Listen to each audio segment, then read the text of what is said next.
প্রতিদিনের খাবারের তালিকায় আসলে আমার বাচ্চার জন্য চিকেন রাখতে হয়, কারণ আমার মেয়ে চিকেন ছাড়া কিছুই খেতে পারে না। মাছ তো সে খেতেই পারে না, তারপরেও সে মাছ খাওয়ার জন্য ট্রাই করে। সেদিন আমাকে বলেছিল যে মা এরপরে বড় মাছ নিয়ে আসলে আমাকে একটু খাওয়াইও তো। আমি তাকে বড় মাছ হাতে কাটা বেছে বেছে খাওয়াই দিই, কিন্তু সে চিকেনটা হলে নিজের হাতে ভাত মেখে চিকেনটা দিয়ে খেতে পারে। আর তার তো লেগ পিস হলে আর কিছুই লাগে না। তাই আমি এখানে আমার মেয়ের জন্য চিকেন রান্না করে নিব। এই যে দেখতে পাচ্ছেন, প্রথমে আগে আমি মশলাগুলো ভালো করে কষিয়ে নিচ্ছি।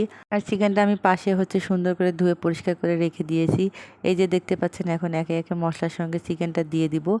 আর হ্যাঁ, যেটা বলতেছিলাম, আমার আসলে অন্য কোনো রান্না করলে বাচ্চার জন্য চিকেনটা তুলে রাখতে হয় 2-1 পিস, যাতে সে সেটা দিয়ে তৃপ্তি ভরে খেতে পারে।